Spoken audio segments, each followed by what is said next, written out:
Hello and welcome back to Sports for Dummies. In today's episode, we're doing a review of the round 6 for the AFL season 2024. Now, obviously, you can see that we don't have John, my co-host here. His beloved baggers got up. Well, this is how much I think of this jersey. Sorry, Johnny, gone out of the picture, but you had a good win over the weekend. What an absolute ripper. Now, before we get the review underway, I'm just going to say one thing. The show has come a long way with all the supporters out there. You guys have been absolutely amazing. This does feel very weird. Now, I'm going to play a video, and why I say it's weird, talking to a camera, and I feel like I'm talking to an audience. It's just strange. Anyway, Johnny did this when I went away for a week. So he's up in Noosa, up in sunny Queensland, spending some time with family. I'm sure having a few gin and tonics. He's going to be watching this. I just thought I had to bring this little video up and show the viewers how far this show has come. But quite funny, there's some comments on this video that I'm about to show you, which I'll touch on straight after. Hello everyone and welcome to Sports for Dummies. I'm John Merchant. This is a very weird show that we're going to do today. Normally my host, Josh Merchant, I even looked over there because I'm just used to speaking to him. He's not with us today. He's on a holiday for a Oh, that's good, Johnny. Now, when I say it's come a fair way, it almost looked like he was in a hostage situation. I'm glad he got out of it, but we have come a long way. We're so thankful for all the viewers who are currently watching. Very, very grateful. What were your thoughts straight off the cuff? What a big round of AFL. Huge round. Arguably one of the best I've seen in a while. I mean, every game was just elite. I mean, even to the Sunday graveyard shift when you had, North and Hawthorn playing. So we're going to jump straight into it. I'm not going to keep rambling on. You got the Saints and the Bulldogs. Run through the stats quickly. The Bulldogs getting up 124-64. The Saints, you had Norton kicking a bag of 6, Waitman 3, Bont 3, Bailey Dale, huge game. Went to school with this guy, absolute jet. He's now finally getting the deserved respects. And I mean, he was an All-Australian backman, and now he's coming out and playing some exceptional footy. 39 disposals, Treloar 31, Johannesson 31. Over at the Saints, you had Membry with 3 goals, Wilson and Sharman with 1. Hill 31, Windhager 29, and Jack Still with 27. Now, the big disappointing thing, the Doggies just ran this game. There was no real competition. When you look through the team stats, and I'm just going to jump into it, they outbet them with their marks. I think, how's this for crazy? They doubled them in the amount of marks that they had. 74 St Kilda to 148 the Doggies. Not only that, they were in front the whole game and they were out tackling them. And they were without Libba. And Libba is the best clearance man in the league right now. He's averaging 10 clearances every single game. That is crazy. So Doggies found some form again, which was incredible to see. Big shock to me. I thought that St Kilda would have had a bit of a response. I'm not sure what you guys thought. I did not see this coming. I actually tipped St Kilda and I verbalised it and said it in the review, the preview, that I really thought that St Kilda had a bit more of an edge. I thought they were very evenly compared, and I know statistically they were, but Bulldogs came out. When you have, Bailey Dale kicking the way he was out of the back line, a lot of their players, I think McRae as well, took him he's had 2 games in the AFL. He's been playing in the VFL. Incredible form. He was a bit slow coming in, but now he's playing good. Bond kicking 3. When you have Norton plucking everything from the sky, and I think it was the Bulldogs had a lot of media on them throughout the week. Norton, should he go down back? Their back line needs something. He went up forward, kicked 6 goals. So I don't think I think they proved a lot of people wrong.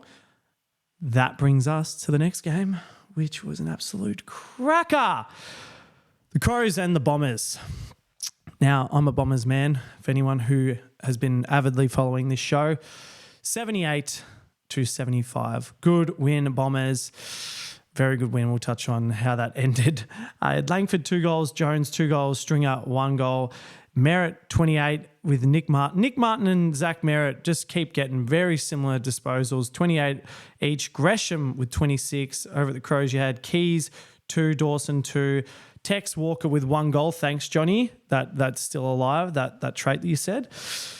Soligo and Dawson 31 and Hinge 26. Now, when it comes to Walker, Tex Walker, I think when Adelaide win, John mentioned in a previous episode when they came up against Carlton and they did beat Carlton, that if Tex kicks more than 3, they most likely win. Or I think it was a stat that I think it was like a very high stat that they actually do end up winning. It's good to see. I mean, Tex was held pretty well. McKay, whatever you call him, he's done an incredible job for us. Gresham coming in for the Bombers. Was it holding the ball at the end of the game? I mean, you had Sammy Draper lying pretty much on top of the ball, and after the game, he pretty much mimics it. And look, I think that there are a lot of bad calls in that game, and I think we just won based on that. If the umpire had a blown holding the ball at that point in the game, it would have been the same problem from the other team as well. And arguably, there was a holding the ball situation where an Essendon player tackled one of the Adelaide players a minute out and didn't even kick the ball, missed it completely, and that should have been holding the ball. So there were a lot of bad calls. You're not just going to label it on one call. I think Essendon were a better side on the day. I think realistically, we should have been 5 goals up. I'm really proud of how the Bombers are playing at the minute. I'm sure a lot of supporters can say it. I feel like we're bringing a lot of consistency into our game. Adelaide really, were starting to get away, and we just kept it ourselves in the game. We slowed the play down.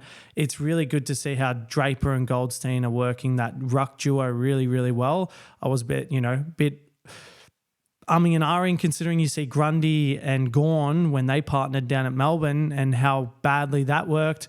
Prime example over at Freo when you just had Sean Darcy and Luke Jackson playing the same game and then they lose to West Coast. What happened there, guys? Anyway, let's jump into the next game.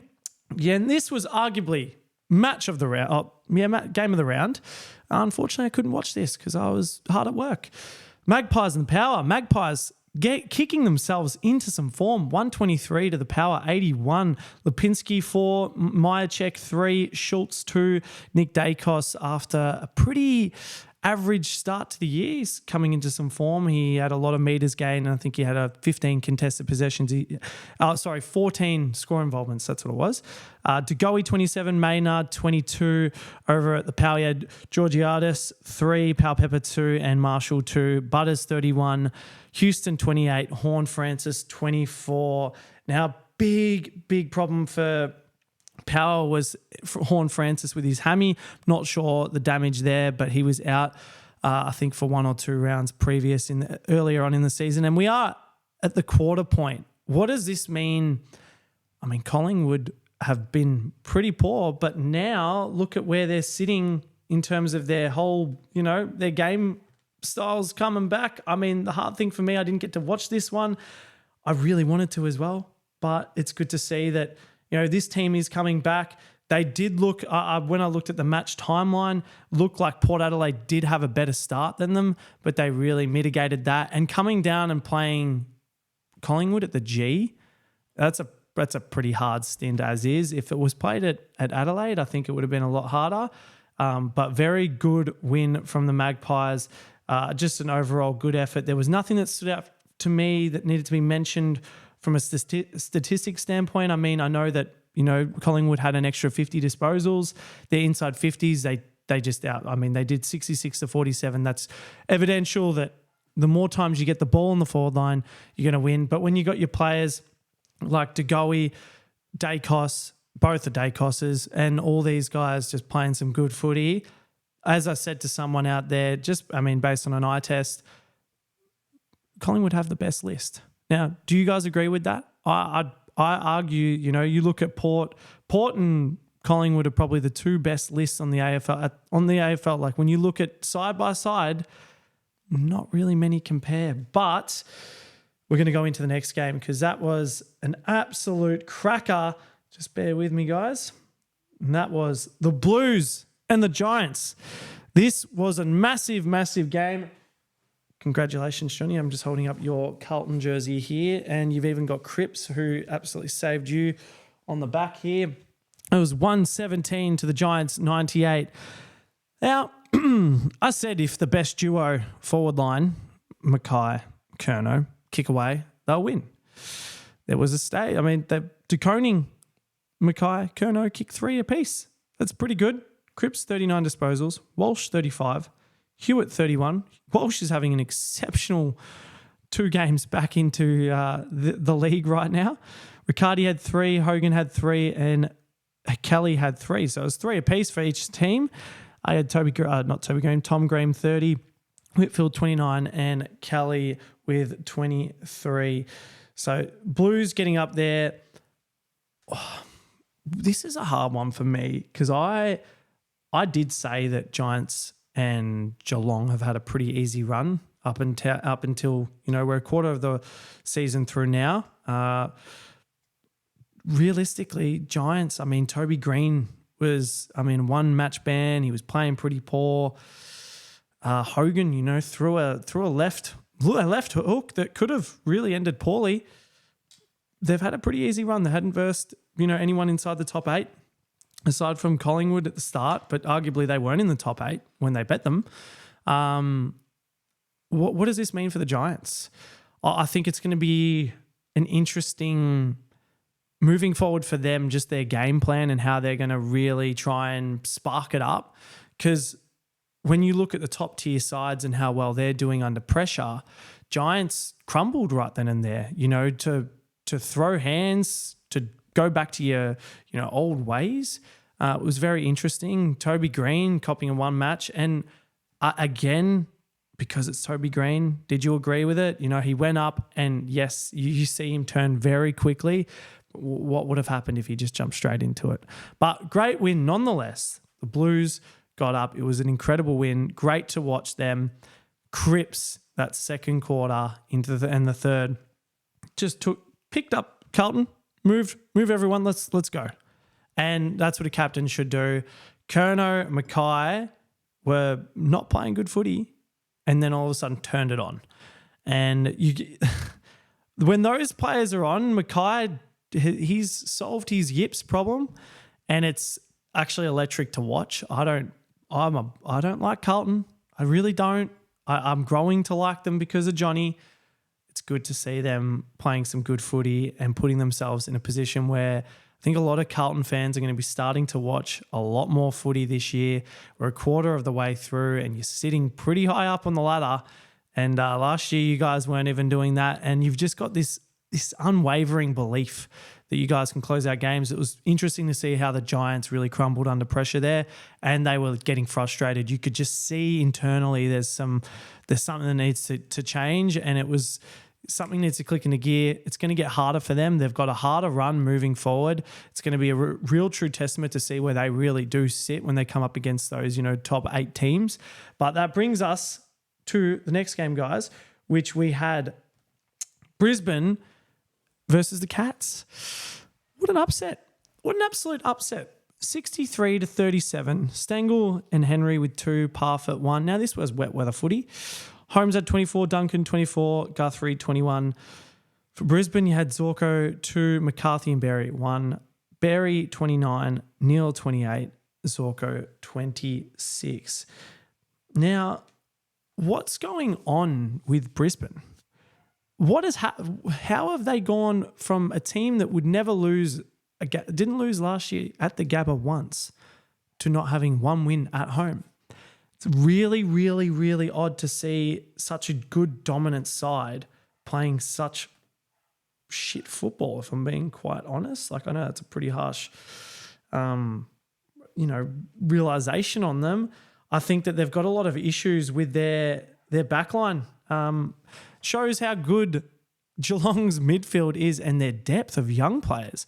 They did have Danger come back in, but you've got the likes of Brun, Bowes, Myers. What a jet. That guy's a gun.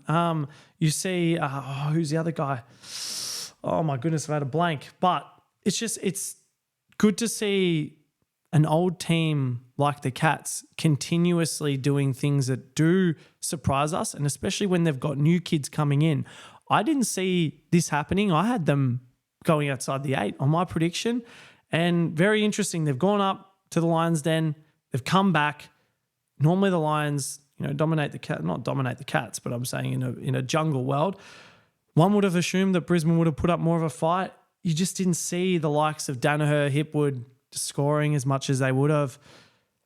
Yeah, I think they're in a bit of strife. I think, 6 games in, they're not making top 4, the Lions. I think it's I annoyingly had them in the top 2. Cats are just sitting and they're just humming along.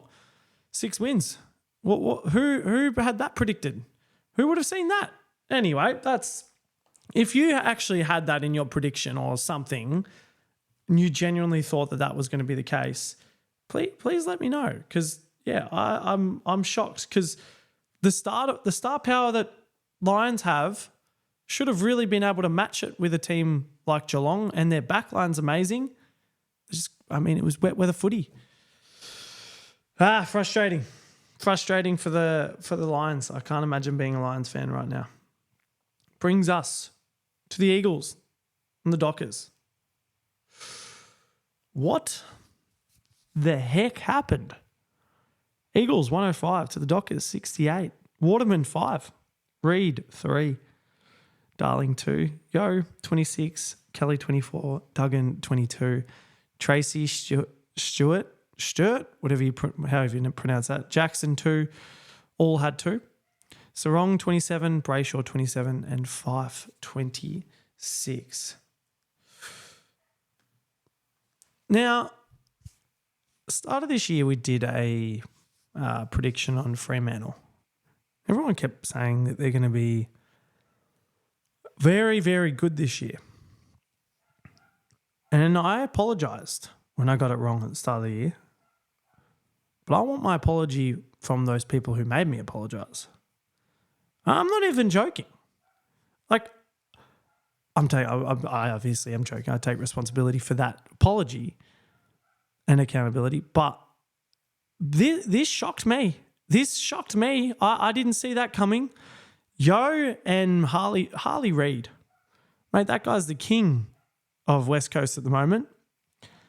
Problem for Freo, they just brought in Sean Darcy.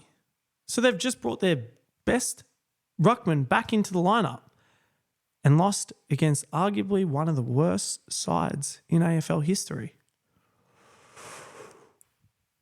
Yeah, really shifted my perspective on where I put Adelaide. Fremantle now, because I really had them up there saying they're a team you don't want to come up against, yada, yada, yada. When they lose to a bottom 4 side, that should have been a walk in the park for them. We spoke about that. That is horrible from Freo. That is disgraceful. How are you allowing a team who has had absolutely no success over the last 2 years, or 3 years? What went wrong? What? Someone needs to... What? And I know everyone is going on and on about how good Harley Reid was, and it was the Derby and all these things, but it's like, how... Yeah, a bottom 2 team and you lose to them, and that's, or they weren't bottom 2. Sorry, they were 16th. Well done, Freo. Well done. Thank you for fucking everyone's tips, which this round was horrible anyway, but thank you. I don't really know how to talk about that game at all whatsoever. I genuinely don't understand. And by the way, Luke Jackson kicked 2, 18 hitouts. Sean Darcy had 30 hitouts. But the influence, and they both had about 13 disposals, but each, Jackson and Darcy. Did it work? Bringing back and having, I didn't get to watch that game. Did it work though? I genuinely, I want to know, what was everyone's verdict on it? Was it good to see them have that ruck duo back? Did it create some confusion amongst players? Because when you've got 5 games, all your midfielders are kind of working around. Obviously, you've got plays and set plays and zonings and all these things, but the way your midfielders are working together from the ruck down to your rovers, that's important, especially when you know how, it's like looking at Essendon. Goldie and Draper are very different in the ruck. Draper goes for the punch. He goes for the long. He's going to run on to make sure players can run onto the ball versus Goldie's going for a select tap. It's very, very interesting how that just didn't work clearly. But good on West Coast. A lot of belief is coming out of that club right now. And I think that may have very well have been the thing that brought them over the line. Good to see Yo's been in great form. He's B+ grade a footballer and he's playing some consistent football. Harley Reid, take a bow. Take a bow.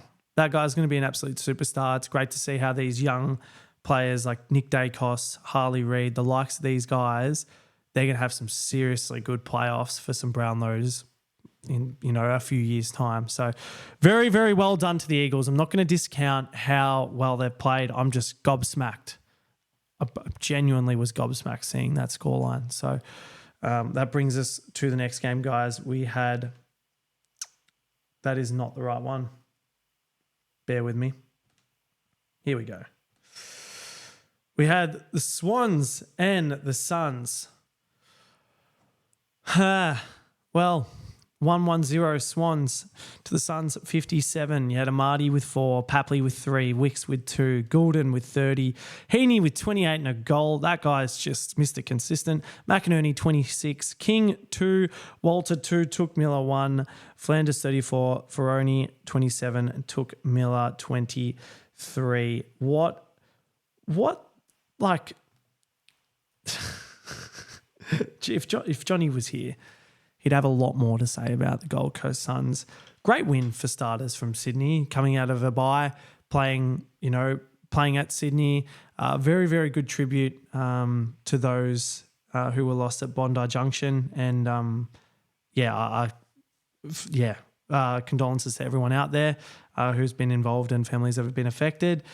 Amazing to see how poorly the Suns played against the Swans. I mean, this is what Johnny's been speaking about for years. The Suns always have a good start. They always go 3-2 or 4-2. They have a few games at home, win those games, and then they just come up against a team that actually play good football and they just can't win.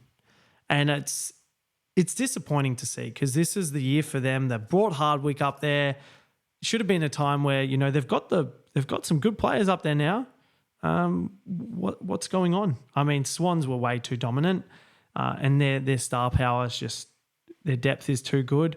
I thought that would have been nullified with some contested ball through the Suns. They've got a lot of bulls in that team, but very interesting to see that that didn't happen. And it was it wasn't like anything really stood out, but Swans just led the entire game from start to finish, and it was just an expedition, and well done to the Swans on getting up. There was, their best players, as always, performed. And, I mean, you look at, 5 wins, 1 loss for the Swans, and Suns are now 3-3. Swans are, they've come up against some pretty hard sides. Obviously the only one that wasn't hard, but you look at it now and you go, the Eagles, they're starting to hit some form. Which is interesting. So be interesting to see how the Suns go in the next few rounds. They've had a pretty easy run, and they haven't versed top 4 teams, and they're not really getting up. The only one they versed the Swans, but yeah, just disappointing from the Suns. Not a good enough effort, and just another year of, can they make the finals? Will the Suns make the finals? It's 3-3. It's early on in the season, but we are a quarter through, coming up against, top sides who are going to be in the top 8, and they just can't get the job done. So it'll be interesting to see. Then we had the Kangaroos versus the Hawks. Kangaroos 68 to the Hawks 113. For the Hawks, you had Moore with 4, Meek with 2, Ginnivan with 2, Newcomb 32, Nash 32, Morrison 26. Over at the Kangaroos, you had Larkey and Curtis with 3, Tucker with 1, Sheasel 26, Davis Uniac 23, and Scott with 21. How do you review this? The Battle of the Shit. That was what that was. I mean, everyone, where's North going from here? This is seriously a side that is really going to struggle to win any game this year. You had very much a chance. Yeah, they had a big chance there against, Hawthorn. That was probably their best shot at winning. Their rebuild's really going to struggle. And I know Clarko in the media, this is what's going to happen. We're rebuilding for, 2026, whatever he wants to say. Yeah, this is a very, very poor start to the year for them. Their players who should be performing as well aren't playing that well too. So their midfield is just not doing that well. Their backline is horrible. What? Just have a look at their backline. What is it? I think you could chuck me in there, chuck Johnny and I in there. We'd probably do all right. Yeah, it's disappointing to see. Just shocks me. Now, we're going to bring up the AFL ladder. I'm just going to bring it up for myself, guys. Just bear with me. How was everyone's day? If you've come this far, did everyone have a good day? I know Johnny hates when I ask that question, so I just never ask it. All right, so on top, you've got Geelong just humming along. 6 wins. They haven't lost. They're just purring. Next round is Carlton. It's going to be huge.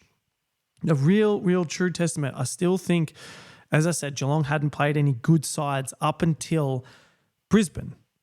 They've come out with a win, wet weather footy, and Geelong are pretty good at wet weather footy. But can they beat Carlton? This is going to be a very, very good game. Then you have Sydney, 5-1. Giants, 5-1. Once again, though, Giants just came off a loss to Carlton. Carlton are sitting 5-1. Port Adelaide, 4-2. In 5th. In 6th, you've got Melbourne, 4-2. 7th, you've got Essendon. It's a nice. This feels nice to welcome the Essendon Football Club into the top 8. At 8th, you've got the Western Bulldogs, 3-3. Freo, I'm not going to read out where these sides sit in the bottom 8, but now we're in the bottom 8. Got Fremantle, Collingwood, Suns, Lions, St Kilda, which I'm going to state the obvious. I told everyone St Kilda would not be. I think I actually said that they might be a bottom. No, I don't think I said bottom 14, but I said they would be, they wouldn't be close to the finals. They're 2-4. They're sitting in 13th place. What happened? It's like the loss with Essendon just really shook them. They started off so well. They lost. They didn't lose any respect or anything like that against Geelong, because Geelong is an incredibly hard game to win. They only lost by just over a kick. You've got West Coast in 14th. Huge. It's about time, but congratulations. All the supporters would be pumped out of their brains. Can only imagine. Adelaide. What is going on? Tex Walker finds form against Carlton. They win their first game against Carlton. Then they lose to the Bombers in Adelaide. I did call it. I said we hadn't lost in Adelaide since 2017. I said we hadn't lost the last 3 games against them, or 5, I think it was. Everyone's like, oh, no, it's going to be a hard game for you. It was a hard game. We still won. Everyone discounts Essendon. Anyway.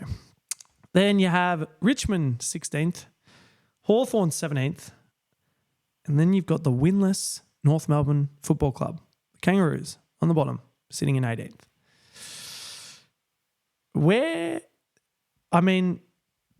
Now their best shot, they're versing Adelaide. Now, I'm going to run through. We're actually just going to go through the fixture for next round, because I want to bring that up, because that is important. Let's see who's playing. This is the Anzac round. An incredible round for football. One of the best rounds, in my opinion. Some of the best games we get to watch. Unfortunately, I'm not going to the game on Thursday. Not tomorrow. On Wednesday, you've got Richmond, Melbourne. You got 16th playing 6th. Realistically, you would think Melbourne get up. Then you've got Essendon and Collingwood. Now, regardless on how you view that on the ladder, Collingwood have hit some form. They've won their last 2 games. Essendon coming off a good win, but it would be an exhausting win. It was a lot of effort we had to put into that, and we're traveling too, and it's going to be a short turnaround for us. So let's see how we can go. But I know, Collingwood they played the Saturday, we played the Friday. So it's arguably, the same sort of turnaround. However, Collingwood were at home. So we've just got to do the travel back. Same day on the Anzac Day, we've got GWS versus the Lions, and that is at Manuka Oval. So that's going to be a really, really great game to watch. Be interesting to see. This should be the Giants every day of the week. On the Friday, the 28th, you've got Port versus St Kilda. Then you've got North and Adelaide. Then you've got, I think this is game of the round, Geelong, Carlton. It's a Saturday in the afternoon. Should have been a night game. That would have been much better. First versus fourth. That is going to be an absolute ripper game. These are the two teams that you would argue are the best in the league right now. I'm not sold. I don't know why, not sold on GWS and Sydney right now. I just don't think if they come up against those two teams that they're going to win, and they didn't. So just not sold on it. Do you agree? Who do you think the most informed team in the AFL is right now? Because I can't go past one, Geelong just humming along, but I just don't think that they've played enough hard teams to justify that they're the best. I mean, when you look at who Carlton have played, they've played Adelaide, Freo, North, Richmond, Brisbane, and then Giants.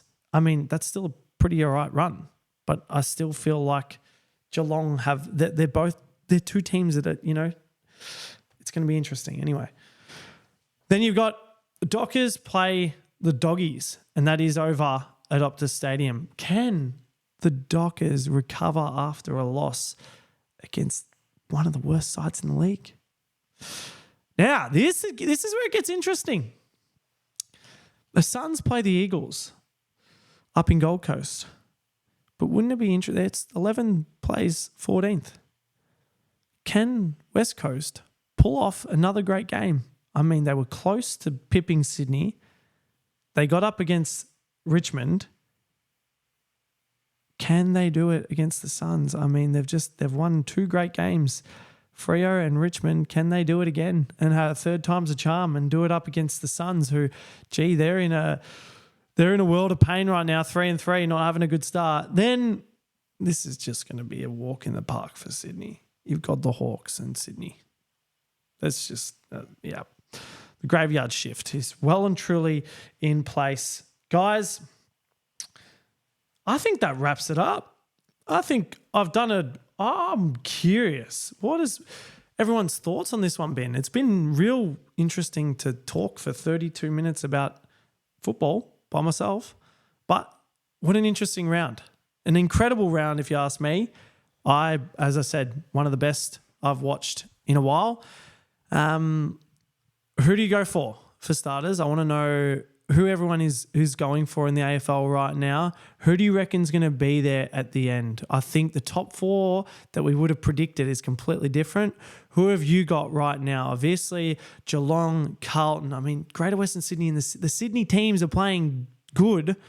Are they going to be in the top four by the end of it? We are a quarter through the AFL season. It has been exciting so far, and we've got the Anzac round on our doorstep. It is going to be an absolute cracker. The blockbuster game, obviously. Essendon plays Collingwood on the 25th this Thursday. So it's going to be an absolute ripper.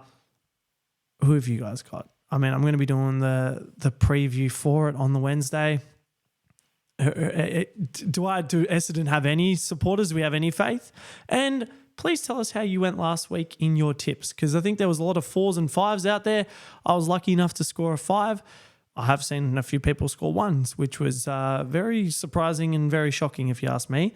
But guys, thank you so much for watching. Appreciate all of your support. You know the drill. Like, subscribe, and ring the fucking bell. See you in the next one.